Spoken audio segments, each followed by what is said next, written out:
Hey guys, how's everybody? Hope everybody's well. Hope everybody's had a great week.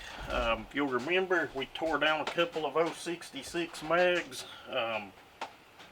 This one actually cleaned up really nice. Got a nice OE cylinder to go back on it.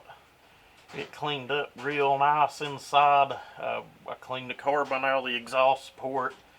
Didn't really port it, but just laid a good polish on it. Got all the carbon out of the combustion chamber, squish band.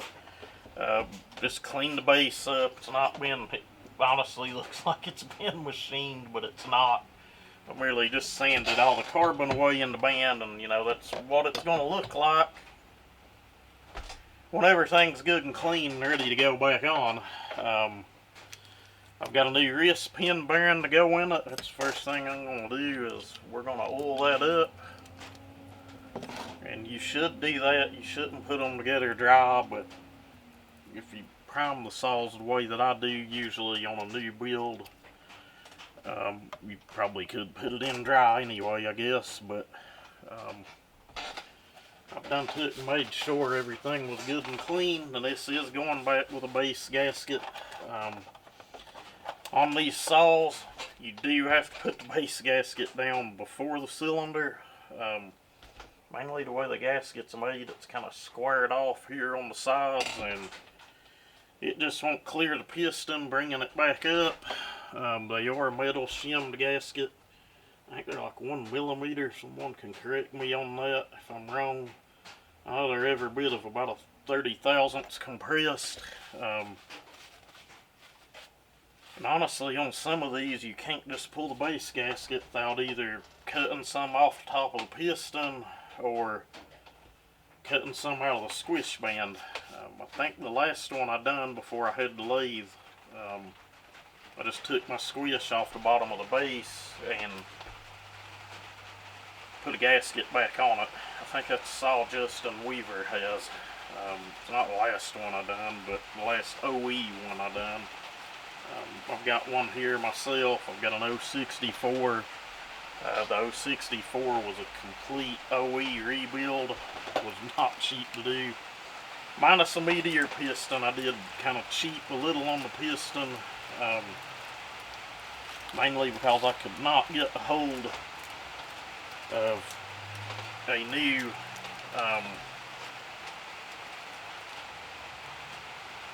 OEM piston.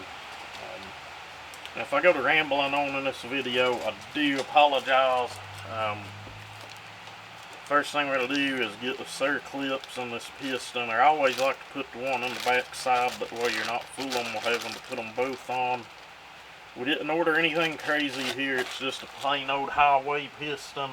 I actually ordered everything from the same seller where it would all get here at the same time.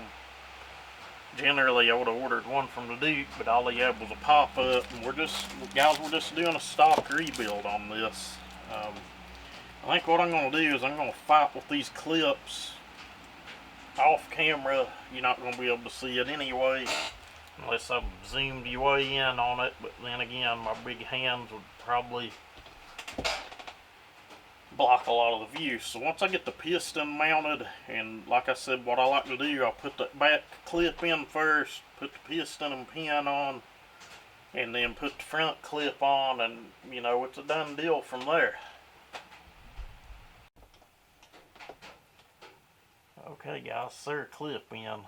The highway usually does come with pretty nice clips. Just take your pliers, squeeze it, stick it in, it's a done deal. Always double and triple check though, just to make sure that they're in.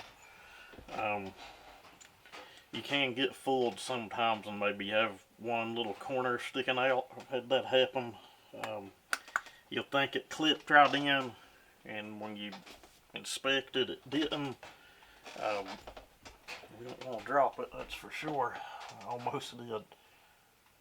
You should have an arrow on most pistons point to the front, but if it don't, 9 times out of 10, your ring alignment pins that keep the ring stationary, and not all saws have those. A lot of vintage saws don't. That's why we have to be careful on porting exhaust ports on some saws, but your locating pins will most always be to the back of the piston or on the intake side of things. There are some cases in some torque jobs I've seen some guys do to where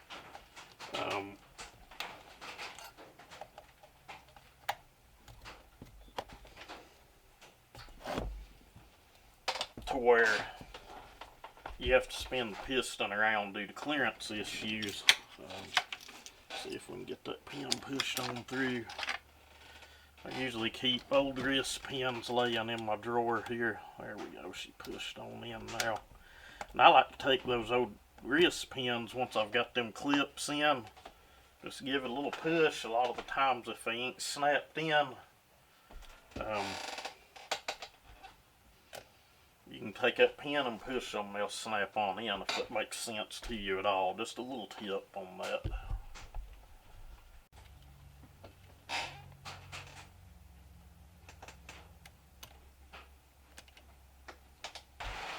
Alright guys, we're back. We're zoomed in on the piston. I got that circlip in, put it in on camera. Got it first try somehow.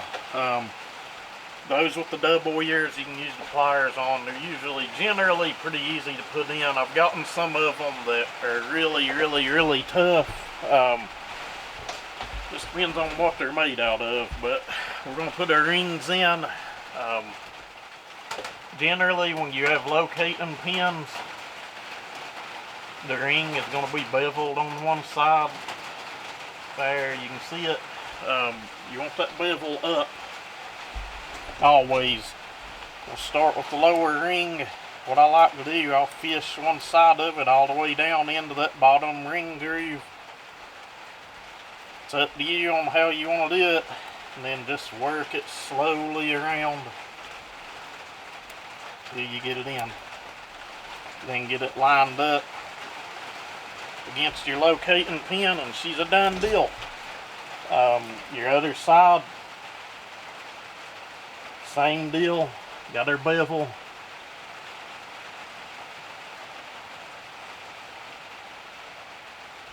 It goes up. Locating pins over here on this side. The ring in. Work it around the piston. Right in the groove. Done deal. There's both of our rings in the ring grooves. Well guys, this is a waste of a video, I know. I may upload it anyway, I don't know, but that's a 56mm piston. Not going to work on this OE 54mm jug.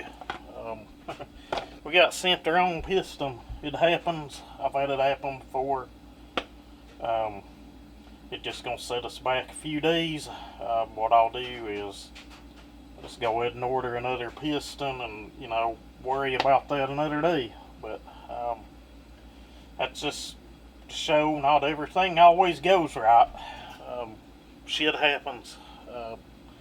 Anyway, I'll probably try to piece little bits of this together.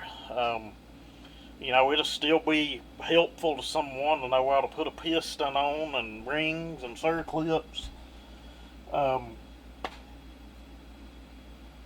It is what it is. Anyway, anyone that watched this to the end, we truly appreciate it. You guys stay safe, and I hope everybody has a great weekend.